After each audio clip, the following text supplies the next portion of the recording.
بسم اللہ الرحمن الرحیم۔ ایک گدھ جو کہ انسانی بچے کو پال رہا تھا، آخر ایسا کیوں ہوا؟ اس کہانی کو جاننے کے لیے اس ویڈیو کو آخر تک لازمی دیکھیے گا۔ ایک ٹوکریاں بیچنے والا سوداگر ایک شہر میں رہا کرتا تھا۔ اس کی 4 بیٹیاں تھیں، جبکہ اس وقت میں بیٹیوں کی نسبت بیٹوں کو زیادہ ترجیح دی جاتی تھی۔ اب کی بار جب اس کی بیوی امید سے ہوئی تو اس نے اپنی بیوی کو سختی سے کہہ دیا کہ اب کی بار مجھے بیٹا چاہیے، اگر بیٹی پیدا ہوئی تو میں تمہیں بازار میں بیچ دوں گا۔ اب جب روایت کے مطابق بیوی اپنے گھر سے میکے میں اپنے بچے کی پیدائش کے لیے جانے لگی تو اس سوداگر نے اپنی بیوی کو دوبارہ نصیحت کر دی کہ اب کی بار مجھے لازمی بیٹا چاہیے، ورنہ تم جانتی ہو کہ میں تمہیں بازار میں جا کر ٹوکریوں کے ساتھ بیچ دوں گا۔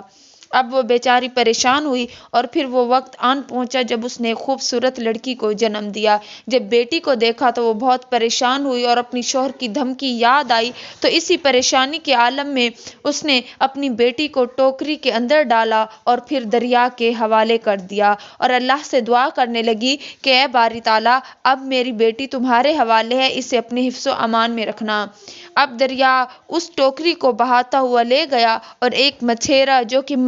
مچھلیاں پکڑ رہا تھا، اس نے جب ٹوکری کو دیکھا جو کہ دور سے آ رہی تھی تو تیر کر گیا اور اس ٹوکری کو وہاں سے نکال کر لے آیا۔ جب ٹوکری کا ڈھکن کھولا تب تک وہاں پر ایک چیل جو کہ انسانی گوشت کھاتی ہے، گوشت کھانے والا پرندہ ہے، اس نے آگے بڑھ کر اس بچی کو ٹوکری سے اٹھا لیا اور پھر اسے اپنے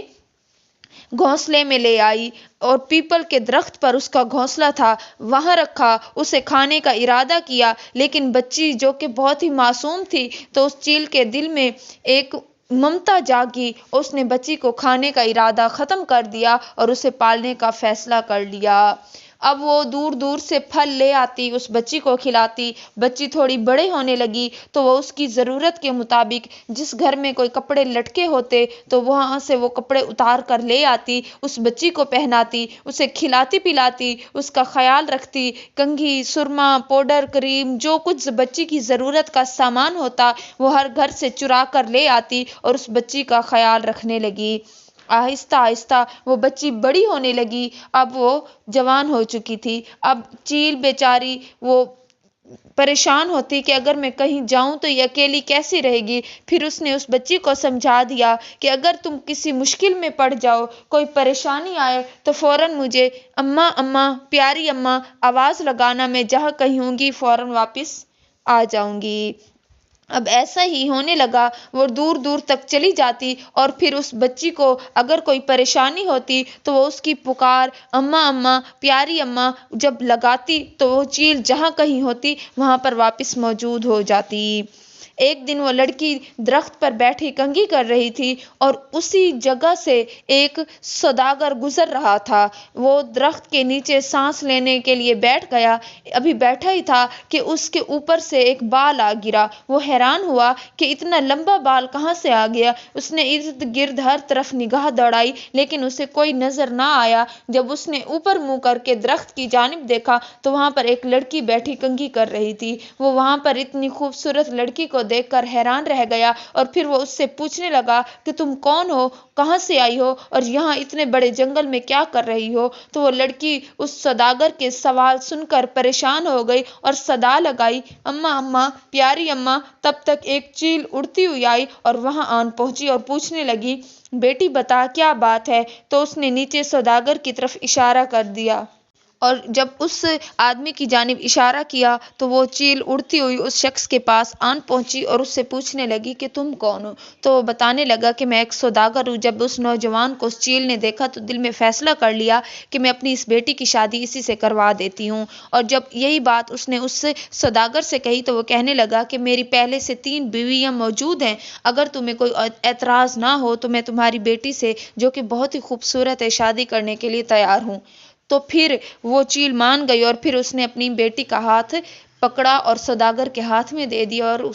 اس کے ساتھ اسے روانہ کر دیا۔ وہ سوداگر اسے اپنے ساتھ لے گیا اور اس کے ساتھ شادی کر لی۔ اب پہلے سے اس کی 3 بیویاں موجود تھیں تو وہ انہیں کہنے لگا کہ تم اس کا اچھے سے خیال رکھنا اور اس کے ساتھ کوئی شرارت نہیں ہونی چاہیے۔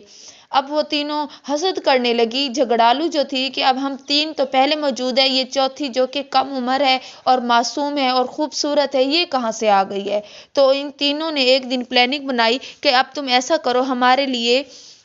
آج کے دن کھانا تم تیار کرو۔ تو وہ ان کی بات سن کر خاموش ہو گئی اور پھر پریشان ہوئی کہ جس نے کبھی زندگی میں کھانا نہیں دیکھا تھا، کبھی بناتے ہوئے نہیں دیکھا تھا اور کبھی اسے کھانے کی چیزوں کا پتہ بھی نہیں تھا کہ وہ بنتی کیسے ہیں، وہ کیا کرے، تو وہ چھپ کر گھر کے پچھلی جانب ایک درخت کے نیچے جا بیٹھی۔ اماں اماں، پیاری اماں کی صدا لگائی تو فوراً وہ چیل حاضر ہو گئی اور پھر اس نے اسے بتایا کہ مجھے میری سوتنوں نے کھانا پکانے کا کہہ دیا ہے، اگر میں نہیں پکاؤں گی تو وہ میری شوہر سے شکایت لگائیں گی اور میری پٹائی کروائیں گی۔ تو اس نے اسے کہا کہ تم ایک برتن لو، اس میں پانی بھرو، اس میں چند دانے چاول کے ڈال دو، اور ایک دوسرا برتن لو، اس میں پانی ڈالو اور پھر اس میں کچھ سبزی کے پتے ڈال دو اور پھر انہیں چولہے پر چڑھا کے ان کے نیچے ایک ایک لکڑی جلنے کے لیے رکھ دو اور باہر جا کر بیٹھ جاؤ۔ اس کی بیٹی نے ایسا ہی کیا اور پھر جب ان بیویوں نے کہا کہ ہمیں کھانا پروسو، اور پھر جو انہوں نے برتن نکالے کھانے کے لیے تو اس کے نیچے چھید تھا، اور پھر کھانا طلب کرنے لگی کہ مجھے کھانا دو، اور جیسے ہی اس نے ایک ایک چمچ رس والا کھانا ان کے سامنے رکھا تو وہ چھید سے کھانا بہہ جاتا، وہ دوبارہ کھانا طلب کرتی، یہاں تک کہ وہ پانی والا جو کھانا تھا ختم نہ ہوا اور وہ تینوں بیویاں اپنا منہ لے کر رہ گئیں۔ کچھ دن مزید گزرے تو ان تینوں نے ان سے کہا کہ تم ایسا کرو، ہمارے لیے آج پھر کھانا بناؤ، لیکن پھر بھی یہی حال ہوا تو پھر وہ خاموش رہ گئیں۔ اور ایک دن اس سوداگر نے جو کہ کپاس لے آیا تھا، ان تینوں چاروں بیویوں کو بلایا اور ان کے حوالے کی کہ تہوار آ رہا ہے تو تم تینوں چاروں مل کر کپڑے بنائی کرو، میں دیکھوں گا جس کے کپڑے زیادہ اچھے بنے ہوئے ہوں گے میں اسے اچھے سے انعام بھی دوں گا اور اسی کا بنا ہوا لباس پہنوں گا۔ اب تین بیویاں چونکہ جانتی تھیں کہ ہم تو اچھے سے بنائی کرنا جانتی ہیں، جبکہ وہ چوتھی گدھ کی بیٹی وہ بیچاری پریشان ہو گئی کہ اب میں کیسے بنوں گی، تو اس نے اپنی ماں کو آواز لگانے کے لیے درخت کے پیچھے جا کر بیٹھ گئی، گھر کے پیچھے درخت کے نیچے جا کر بیٹھ گئی اور پھر آواز لگانے لگی، اماں اماں اور پیاری اماں، تو وہ چیل وہاں پر حاضر ہو گئی۔ اور پھر جب اس نے اسے اپنی پریشانی کہہ سنائی تو اس نے کہا کہ تم 3 سٹک لو، اس کے اوپر اس کپاس کو لپیٹ کر رکھ دو اور پھر جس دن تہوار کا وقت آئے گا تو پھر دیکھا جائے گا۔ اور پھر اس چیل نے اسے ایک بکس لا کر دیا اور اسے کہا کہ جب تم سے وہ سوداگر کپڑے بنے ہوئے مانگے تو یہ کھول کر اسے دکھا دینا۔ اب جب وقت گزر گیا اور وہ بیویاں دیکھنے لگی کہ اس نے تو کپاس کو ہاتھ بھی نہیں لگایا، وہ بہت خوش تھیں کہ چلو جب تہوار کا وقت آئے گا تو اس گھر سے نکال دیا جائے گا کیونکہ اسے کوئی کام بھی نہیں آتا۔ اور پھر جب وہ دن آن پہنچا اور پھر سوداگر نے طلب کیا تو تینوں بیویوں نے اپنے بنے ہوئے کپڑے دکھا دیے۔ جب اس سے طلب کیا تو اس نے وہ سٹک دکھائی جس پر وہ کپاس لپیٹی ہوئی تھی، تو وہ غصہ ہونے لگا اور کہنے لگا کہ یہ تم نے کیا کیا، کیا تمہیں کام کرنا نہیں آتا؟ اتنا جب سنا باقی تینوں بہت خوش ہو رہی تھی کہ اب اس کی پٹائی ہوگی، جبکہ اس نے ایک باکس لا کر اس سوداگر کے حوالے کر دیا۔ جب اس نے دیکھا تو اس میں بہت ہی بھڑکیلے اور بہت ہی خوبصورت بنے ہوئے کپڑے موجود تھے تو وہ بہت خوش ہوا اور پھر اس نے اسی کے بنائے ہوئے کپڑے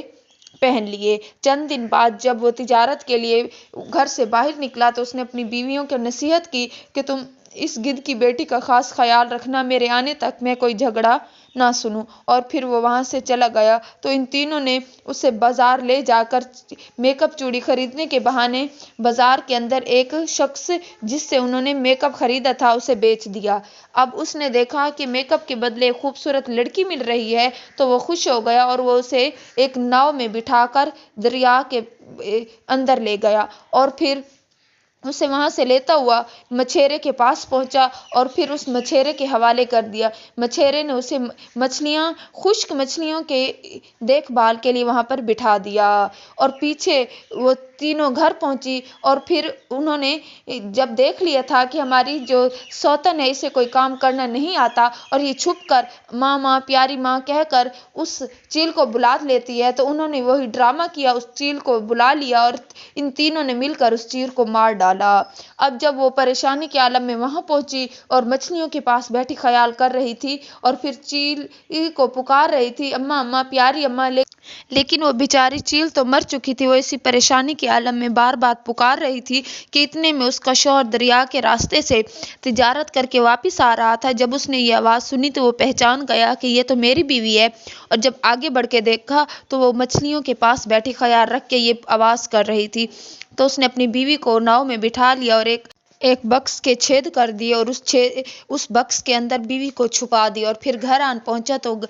باقی تینوں بیویاں بھڑکیلے کپڑے پہن کر اپنے شوہر کا انتظار کر رہی تھی۔ اور جب شوہر نے پوچھا کہ میری گدھ کی بیٹی جو میری بیوی ہے وہ کہاں ہے، تو وہ کہنے لگی کہ وہ اپنے مائکے ملنے گئی ہوئی ہے۔ تو اس سوداگر نے کہا کہ میں دیکھتا ہوں کہ تم میں سے کون سچی ہے اور تم میں سے کون جھوٹی ہے، اس بات کا پتہ ابھی چل جائے گا۔ یہ کہہ کر اس نے گھر کے پچھلے حصے میں ایک گڑھا کھودا اور اس میں انگارے جلا کر رکھ دیے، اور کہنے لگا کہ اس پر تینوں بیویاں چلیں، جو سچی ہوگی ابھی پتہ چل جائے گا۔ اتنا کہنے تھا کہ ایک بیوی اور دوسری ایک کے پیچھے دوسری گزرتے ہی اس گڑھے میں گر کر مر گئی، اور تیسری بیوی گزر کر پار آ گئی، کیونکہ جب وہ گدھ کی بیٹی کو بیچ رہی تھی تب وہ کچن میں کھانا بنا رہی تھی، اس لیے اسے معلوم بھی نہیں تھا۔ اب اس نے بکس کھولا اور اس کے اندر سے گدھ کی بیٹی کو یعنی اپنی بیوی کو باہر نکال لیا۔ اب وہ سوداگر اور اس کی دونوں بیویاں ہنسی خوشی زندگی گزارنے لگی۔ یہ کہانی آپ کو کیسے لگی؟ کمنٹ میں اپنی رائے کا اظہار ضرور کیجیے گا۔